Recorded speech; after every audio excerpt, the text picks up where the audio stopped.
We haven't talked numbers in a while, I feel like, on this stream, so let's talk some numbers.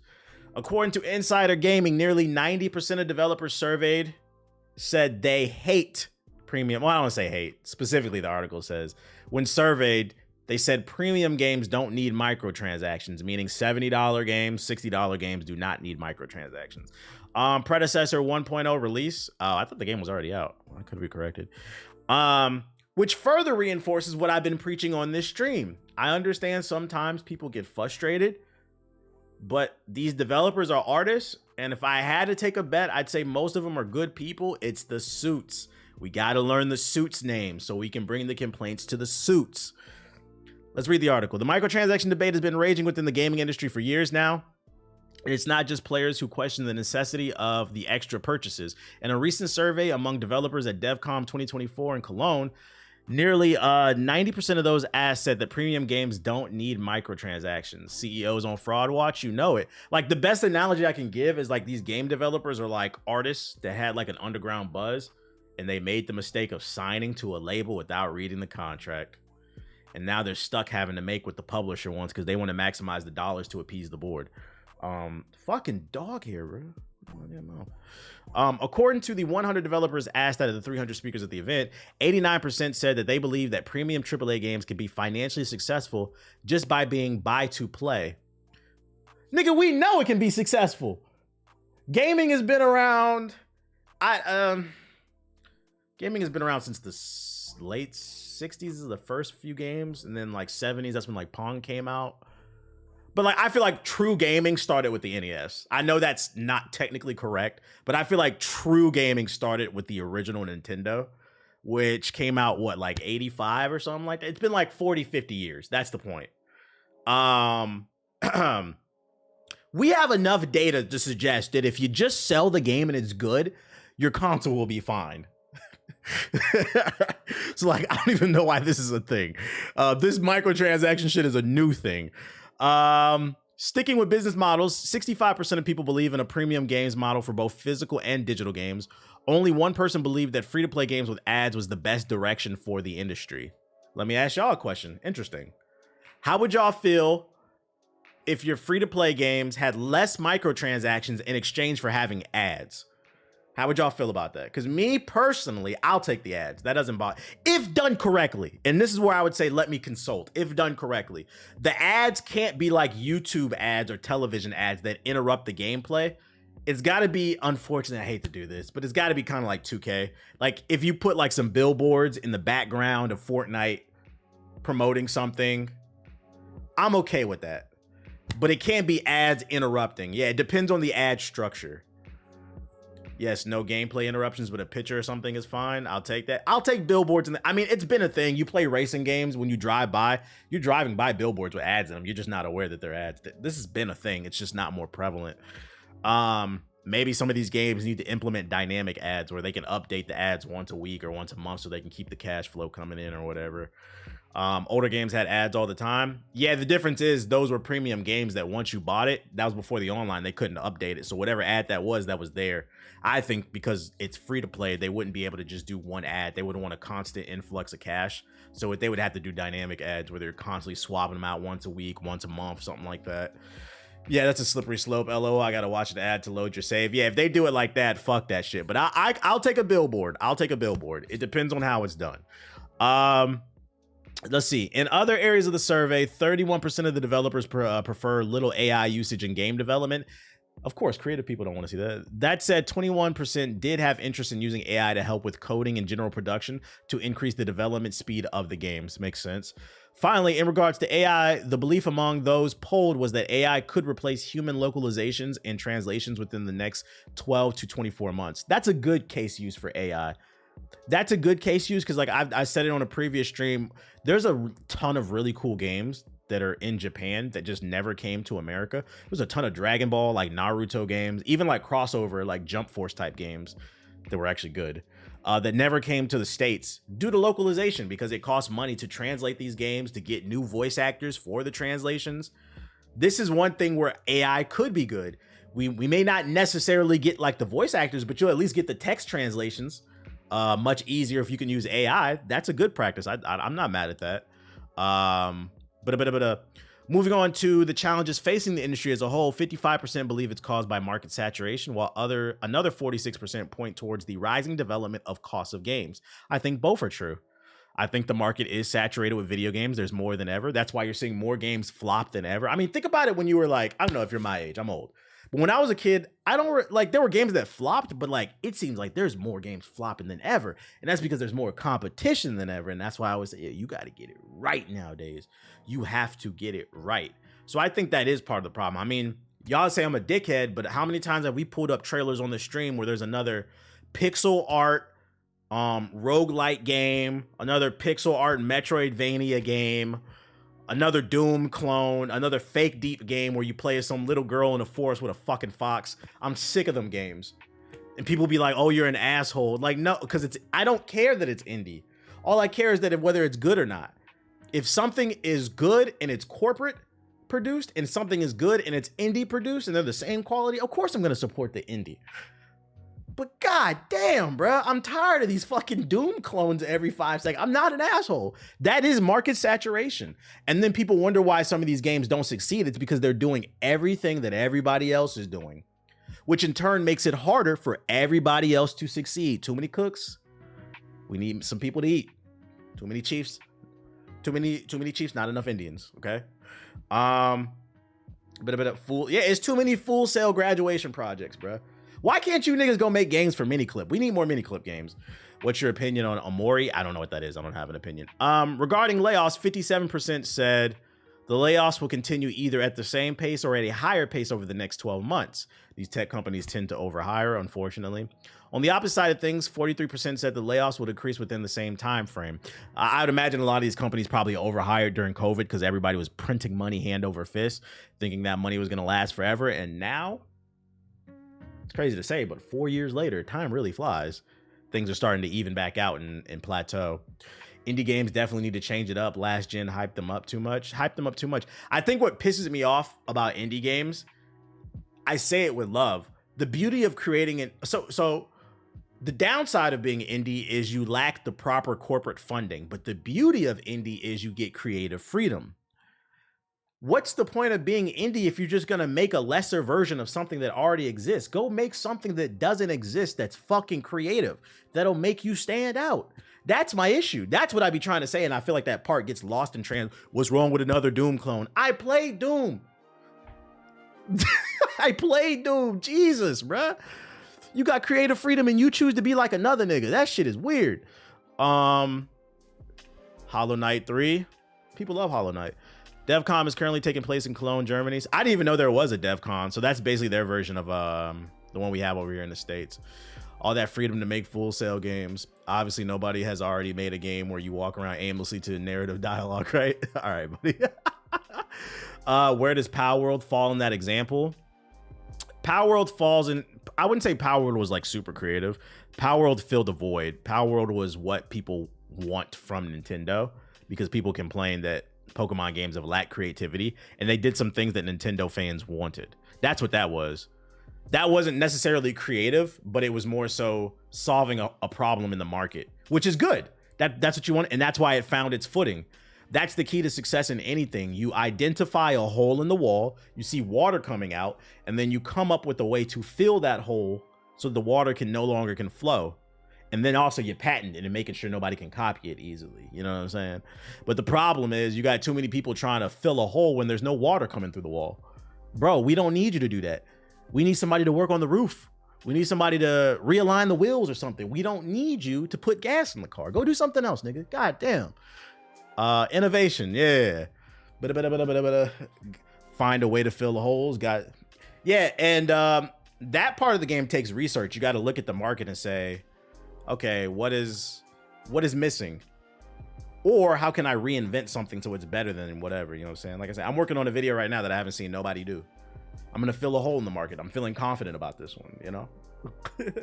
Why is there no indie Grand Theft Auto type of game? The closest thing is probably Game Loft with their fucking bootleg ass mobile versions, but those are very what's the word I'm looking for? Very ambitious. They cost a lot of money. Probably too much. Silent Hill. Apparently some gameplay's been floating around. GameSpot got a chance to check it out.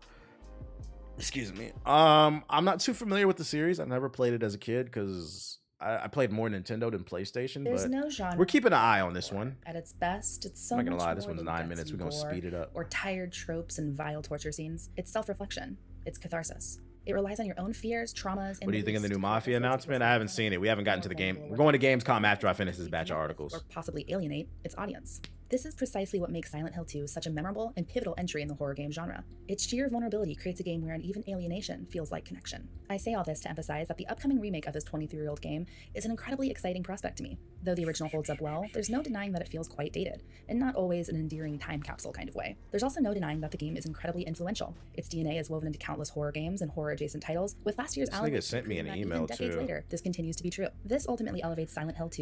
All right, I'm going to read this email out for everybody because he wants some attention. Unban me. Unban reality of the internet versus the intent. Here we go. This is the last piece. This nigga's hitting my email too. This is my business email. You're going to get blocked. Bro, you actually kind of weird. Any chance that you thought you were going to get unbanned? You're not, because you started off insulting me. I know I mistyped. You typed in my chat that I taught you how to say racial slurs. You didn't mistype that. You thought it was funny, and it just wasn't true. But look, take all that abrupt actions you have. You really inspired me to do YouTube, from GI podcast to story time. That's great. That's great. Let's see. I know you deal with weird shit for a living, but you inspired me to do YouTube. I'm not Aiden. I'm not an Aiden Ross clone. You seem to bully people like that's not cool. Now I'm a bully now. You're bugging. Yeah, all right, buddy. See you later, buddy. You're going to hell. I'm a bully. Yeah, look at the sad music for this nigga, bro. Like, you're bullying me. Hey, bro. I don't care what your intent was. The issue is that, like, this is a thing when I was a kid, and this is how I know that I'm getting old. The unfortunate thing, and this is the last thing I'm gonna say about this, because I don't know if you're still in the chat. When I was a kid, we used to let the funny people be funny. Like, you had comedians at the highest level, and those comedians would appear in shows, sitcoms, movies, and then on the lower level, you had like your friend group, those people that you went to school with, and you let them be funny. Like, everybody identified that's the class clown. But like when the internet came out, niggas started retweeting things that are funny. I think it started with, y'all remember the Drake type of guy memes? Drake's the type of guy to do X, Y, and Z. When that stuff started happening, I remember I would see people copy and paste something that I already saw go viral. And then what would happen is, I could do like a whole documentary on this. People would get addicted to the likes that they got, and they would start thinking that, yeah, Drake be like, they would start thinking that they're funny, when in reality, you're just stealing jokes. The point I'm trying to make is, shut the fuck up, bruh. You're not funny. I don't care what your intent was. It wasn't funny. What part of that do you think is fucking funny? That's like the one nigga that came in my chat one time and he said some pedo shit about me. I said, nigga, don't ever. That's the type of shit, if I saw you, and I'm not talking about this guy right here, but the pedo shit, I would have slapped you in real life. There's lines for like everything. Don't come in here and say, yo, you taught me some racial slurs. Fuck your intent, nigga. It wasn't funny. Access at the moment. A remake then. But you said the Pokemon clip. Like, nigga, you're not funny. Own perceived missteps. Now you're trying to say somebody bullying you. You need a father figure. Let it go. You've messaged me on Discord, in the emails. While my jaunt through the game's opening hours. Like, yo, and I'm the type of person, you know, the crazy part is too, I'm the type of person, I can take a joke. I sit up here and joke. If I'm telling you it's not funny and I get paid to, nigga, I get paid to make people laugh. I'm funny. If I'm telling you it's not funny, to come in here and say that, just be like, oh, my fault, OG. Even if you would have donated and be like, you know what, my bad, I just apologize, I might have let that shit slide. You said you slick getting harassed for real. Yeah, now you're harassing me, bruh. Let it go. You are a fucking loser. Cash App, Discord, and the email. Get off my, yo. Let me go find a condom, because this nigga's on my dick, chat, bro. Let me stop. I stopped using condoms a long time ago. I played as a proper indication of what's to come. The upcoming remake could be an exceptional and reverent experience. Reverence detriment to no sex before marriage, bro. By a mix of the original game's key developers and fresh faces who cite Silent Hill 2 as among their greatest inspirations. God damn, dude. It didn't feel entirely wait till marriage. As a means to satisfy perceived modern demands. Nor does it feel swayed by the urge. Low-key, I need to do stand-up. My heart's not in that shit. That's why I don't do it. The same way it always has, with James Sunderland examining himself in a derelict bathroom mirror. Let's get back to this shit, bro. Somewhat chilling what brings him to Silent Hill. James's new voice actor, Luke Roberts, nails the delivery of this in every one of his monologues I heard. managing to sound both What up, completely Liquid? normal while also slightly off. Are there any Silent Hill fans in the chat? Because I'm not gonna lie. Looking you in LA, you should try it. I'm gonna pull up the one of what's the name shows, JD's shows. What was I about to say? Has anybody played Silent Hill? Let's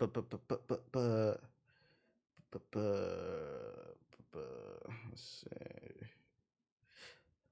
He sent me another email. I blocked him. My bad. 15 years ago. So like, what about it speaks to you, this series?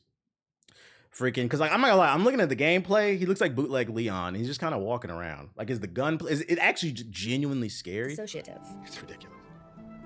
Couldn't possibly be true. That's what I keep telling myself. As he makes his way down the winding fog-drenched footpath that leads to Silent Hill, he passes a familiar red symbol, one of those long-forgotten save points. And yes, they remain vital and are the only form of saving progress in the remake. James then offers the same strange meta remark he did in the original game. Looking at this makes me feel like someone's It's psychological. my skull. This is one of those games, like, it has to come out at the right time for me to want to try it. Minor surreal situations. There was a hole here, it's gone now, is another. Like if the new Mass, because you know they got another Mass Effect coming, BioWare. Like if the new Mass Effect comes out the same day, I'm not playing this shit. It's mind and is still present, feels like proof that the team understands how these quiet moments ultimately establish a more extreme level of dread than a high-fidelity Pyramid Head jumpscare might. In fact, just the sheer retention of the game's opening slow burn feels like a triumph. Silent Hill 2 earns and relies upon the way its opening minutes and the grotesque creatures found within them. Oh, what the fuck was that? And relies upon the way its opening. Is it you're never gonna catch me? the greased up deaf guy. Crawl. Similarly, the team repeatedly noted that Silent Hill 2 is not a combat-oriented game. It is not fast-paced, it is not punchy. The same can be said for its remake, which improves upon combat, making things a bit more fluid, and adding an extremely helpful dodge button and an aiming reticle, but it does not necessarily overhaul the overall experience. For some, this could be frustrating, as it still has that light dusting of PS2 jank that something like the Resident Evil remakes have more or less done away with. However, I found that the remake's combat actually feels perfectly in service to the rest of the game. Part of what makes Silent Hill 2 as terrifying as it is are those small bursts of panic and tension that arise from its cumbersome combat. The remake seems to accept and build upon this. So it's purposely cumbersome. Away the more unruly and frustrating aspects. I don't know. Like that's always been like an issue for me with like Resident Evil. It's hard. That's another reason. I think that's the reason I like Dead Space more than Resident Evil. And like I can't speak on this because I never played it. But like Dead Space felt good when you played it as like a shooter, but it was still scary. Like I get that it's purposely supposed to be clunky, but for me personally, it's just not for me. I feel like. While letting the game retain its sense of friction. Combat feels looks funny when it's sped up, but it's not at the forefront. Fortunately, the team being so forthcoming about that means that combat is treated truly as a secondary part and doesn't feel awkwardly pushed to the front and promoted, only for it to feel less polished than your average survival horror game in 2024. Another way they emphasize this within the game is by retaining the remaster's choice to separate the combat and puzzle difficulty settings, allowing you to fine-tune your experience and select what level you wish to engage your brain or brawn. It's also worth this got puzzles in it. An impressive amount of accessibility options. Podcast is fire. I appreciate it. Whether a player has visual, auditory, or motor impairments, or merely likes being able to tweak a robust amount of player preferences, the options do. so Oh my god, I don't know, man. This in Silent Hill 2. This is just another way that Silent Hill 2 emphasizes constant, meaningful upgrades rather than embracing complete AAA modernity at any cost. Of course, I can't gloss over the most drastic of all these changes, the game's visuals. With the recent ongoing wave of remasters, remakes, and the like, the number one thing that I ask myself when playing these games is, does this feel like an attempt to make things sleek and modern, or did they successfully create the bridge between what was once there and how my imagination expanded it when I played it all those years ago? The Silent Hill 2 remake does the latter, and it does so exceedingly well. Oh, this shit is scary. They got you reaching in with your bare hands into a prison toilet? That is, ooh. This is a welcome surprise. Got Cucamongus all on his fist. Considering how rough some of the trailers published by Konami and Bloober look. The Silent Hill 2 remake is a gorgeous game that doesn't abandon the grime, grotesquerie, and yes, fog that made the original game so mesmerizing. In fact, it regularly amps it up. Locations are expanded upon with a handful of new buildings and eerie equalized speed speed and plenty of objects and smaller details that make the world seem more grounded in reality, even if that reality is one of horrific isolation. Neely's bar, for example, no longer feels like merely a small, derelict cube, but looks like an actual abandoned bar. And as you stumble upon notes from off-kilter former residents, these locations transform into places with greater meaning. And yet, everything still feels the same. It still feels like Silent Hill. Suffocating. A place where the air feels... It looks interesting, though. Scent, and its people, hellish cerebral. I like the art direction. There was some level of uncertainty around the game's character models. Those I encountered, while not on the same level as the game's environments... You know Silent Hill is based off a real place? Let me guess. Cleveland? Looks surprisingly good. Though Angela's appearance in trailers seemed a bit off, to put it lightly, I found that her movements and VO were not particularly jarring in the game. And yet, what impressed me more than anything I've listed so far was the game's music and audio.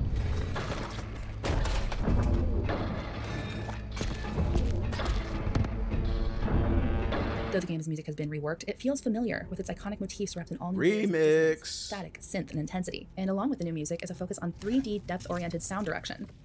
I get the gist of it. When does this come out? Let's see. Silent Hill 2 remake release date October. Ooh, yeah. Chat. Let's see, October 2024 game releases. October. What's coming out around that time? Let's see. See, Sword Art Online. I can't play it. Let me stop. Dragon Ball's coming out.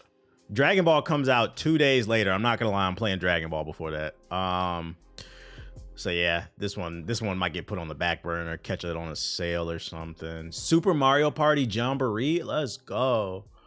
It's based in Pennsylvania. What is that? What? I've never heard of that town. Centralia, Pennsylvania. What is that, like outside Philly or some shit? Black Ops comes out in October. Does it? Where's it at? Like, oh, it does. That comes out later, the 25th. Yeah, not gonna lie. Black Ops and and I'm not gonna lie, we're probably gonna be on Call of Duty heavy. Not Call of Duty, but Dragon Ball. Well, Call of Duty, yeah. But we're probably gonna be on Dragon Ball heavy. We got to come up with our best builds. Best Goku build. Oh wait, does Sean? Oh yeah, Sean comes out to share day in Call of Duty. How can I forget? Oh no.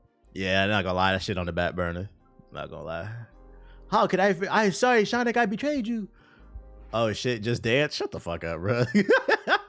Just Dance, oh man, 2025 edition. I think because nobody gives a fuck about these games outside of the community. Like, a real conversation needs to be had. Like, how does Ubisoft get away with putting these games out? This shit is the dance version of fucking 2K, bro. I'd argue it's worse. Because at least with 2K and Madden, they try to put new gameplay features in there. This shit ain't nothing but a damn playlist update. Just Dance 2025 Rap Caviar Edition. Fuck out of here, bro. Why did they highlight Sonic and not Call of Duty? Oh yeah, September Jedi Survivor for PS4. I don't know. I think they was just linking it because you could pre-order, or it's to their articles. Yeah, they have articles. That's all it is. What else I got for you? Oh, Black Myth Wukong, which we are playing today, is breaking records. Not like us, Dance Edition. Freaking Black Myth Wukong reached over 22 million concurrent players on Steam for a single player game. What's it at now? Steam DB, Black Myth Wukong. It's the middle of the day, so it might be lower, but like, it passed Power World. There's 200,000 playing right now. It peaked at 2.2 million. That's crazy. It passed Power World. I think it's number 2 or number 3 in terms of Steam. It's 4 million sold. And this is just the Steam version. This shit is going crazy, which goes to show you single player games ain't dead. Only people who say that dumbass shit, Call of Duty niggas. And what I tell y'all, Call of Duty niggas is not allowed to have opinions. Y'all don't play no games. It's the it's the most single player game ever on Steam. Most played single player game. Did you watch House of Dragon? Nah, that's not my cup of tea. That's not my cup of tea. So shout out to Black Myth Wukong, a little positivity. We seeing single player games going crazy. Keeping it in the realm of Black Myth Wukong. This was pretty interesting. I don't know if y'all saw this. Apparently, this document was getting passed around to content creators who got the game earlier, and they put the do's and don'ts. If you decide to receive a key, here's what you're not allowed to talk about when it comes to the game. Do not insult other influencers or players. I don't know why you would insult another influencer on a single player game. Yeah, my review is better than fucking UTX JG the Don. Fuck him. So watch my shit. Do not use any offensive language or humor. This is why I don't be getting free shit half the time. I'm gonna say what the fuck I want to say. Do not include politics, violence, nudity, feminist propaganda, fetishization, and other content that instigate negative discourse. Being a feminist is negative. Saying women should get paid is negative, according to this document. This is really weird. Do not include words like COVID and quarantine, and do not discuss China's policies. This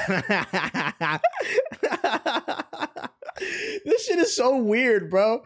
It's a game about the fucking mythological monkey king Wukong, aka my nigga Goku. What up, bro? This shit is so weird because, like, yo, I'm gonna make a video about this game, and I'm not gonna lie. Not once did I think in my impressions, my review, am I going to talk about feminist propaganda? What the fuck does that have to do with anything? That shit, that's the type of shit where you just telling on yourself. You telling on yourself. Don't talk about China's policies. So the CCP is back in your game. I better not have to give no info up to play this shit, bro. Yeah, CCP out the ass. This shit is goofy. This is the type of stuff that gives you negative press for no fucking reason. Dry snitching. Woke game. Shout out to all my wokies. I thought it was funny. I don't give a fuck. You can't censor me. I'm gonna say what the fuck I want to say. And I'm gonna be honest. He said, you do? Wait, what? You were never suicidal? I was never suicidal. Yeah, you're right. I don't give a fuck what the CCP think, bro. Cause I'm proud to be an American. Or at least I know I'm free. Let me stop. Indiana Jones. I think this might have been announced. This came out a couple days ago. It was an article about the Indiana Jones game coming to PlayStation. Has this been confirmed? This might have been confirmed. I saw something on the timeline. I don't know. Indiana Jones. It has? Yeah, let me update it. PlayStation. I wasn't sure if it was real or not. Indiana Jones and the Great Circle finally gets a release date for Xbox and PlayStation. It is December 9th, 2023. That's actually a good release date for this game because, like, I don't know. I don't know what's the temperature on this game, so I think it is good to release it in December. Oh wait, I'm bugging. That was when it was announced. I'm bugging. Spring 2025. I can't read. My fault. Spring. Yeah. I think they should release it in December. I don't know what's the temperature on this. Are y'all excited about this game? I'm not gonna lie. I'm kind of like, depends on what's coming out around the time. Cause like this shit, the combat looked a little stiff. But it is gonna be on Game Pass, so it'll be free. So it depends on when it comes out, I think. You said yes. I don't care what you think, Brooke. December is Xbox, PlayStation is 2025. Okay, so it is coming out in December. Wait, what? Which is coming to PC, which is just okay. This is a wait to see when a review comes out. I'm gonna wait to see a review. I'm not too super excited about it. And then last but not least, keeping it on the topic of woke, Disney's Star Wars: The Acolyte has been canceled for a season 2. Some people speculate the reason it got canceled is because the power of one, the power of two, the power of many. This nigga Siggy right there. The power of many. That's funny that he's right there. Oh shit, right there, fucking trolling. It's unfortunate this shit got canceled because I didn't watch it, and I'm not gonna lie, I didn't watch it because I seen several clips and it just looked bad. But like, you know, people on the internet are gonna run with it and they're gonna say it's bad because it's woke, black leads, It'll just look like bad writing. Like that I'm not gonna lie, when I saw that power of mini shit, it did turn me off. It wasn't that bad. I heard that the choreography is pretty decent. You said it was awful. I haven't heard anybody say overwhelmingly like, yeah, this is worth watching. And it sucks because Disney is fucking up the Star Wars timeline for this shit, bruh. Ever since Disney took over Star Wars, the only thing that I feel like they've made that was legitimately fire, because them last 3 movies was not it. Star Wars Jedi Survivor, the Jedi Survivor series is fire, and then probably Endor. Mando season 1 and 2 was cool, but that season 3, I don't know, man. We got to see what they do with season 4. Ahsoka was cool, but like I didn't love it. The best part about Ahsoka was Balin's skull. The best part about Ahsoka wasn't Ahsoka. But like the only thing I feel like they've done where like most people universally agree is definitively fire is probably Endor and then the Jedi Survivor series. I forgot about the Kenobi show. That shit was mid. Like Disney might need to give up Star Wars. Like they're just fucking up the timeline, bro. Rogue One was fire. No, it wasn't, nigga. Stop. Rogue One was okay. Let's be real. The best part of Rogue One was the last 30 seconds of the movie. Cut it out. That's what y'all like. When Vader showed up, and that shit was fire. I'm not gonna lie, that shit was fire. Rogue One, when Darth Vader showed up at the end, was probably the best Darth Vader scene we've seen in cinema. But the movie as a whole, it was alright. It was like a 7 out of 10. It was cool, but you know, fire. I don't know. Nah, that's an L take. Well, fuck y'all too. Like, let's not.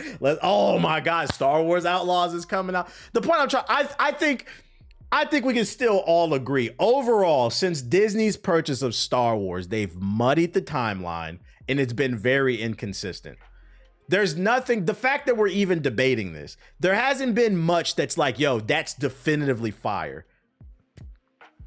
Disney needs to get it together, bruh. They need to get it together. Yeah, they should give it to someone else. They are fucking shit up. I'm personally tired of them exploiting the original trilogy. Just as much as I love Cal Kestis, he really fucks up the timeline and how they're going to implement him into the storyline, and they keep implementing all these different characters. They need to get it together for the next trilogy so they can find a way to milk that instead of the old shit. Nah, you're right on Disney. They ruined the franchise, but Rogue One was peak. Maybe I need to watch it again. I just remember thinking it was Maybe I need to watch it again. I don't know. I got to get somebody into Star Wars. Shout out to the 900 people. The next trilogy, they already confirmed they're working on another trilogy. And the rumor is that Rey might come back. And if she does, I'm not watching that shit. I'll allegedly watch it, but I ain't watching it. I ain't paying for it. Nothing was muddied with Acolyte. People were going off something that wasn't even canon. True. Kyle Kestis is fire. No, he's a fire character. I like him. But it still fucks up the timeline. Like, you do have to take that into consideration.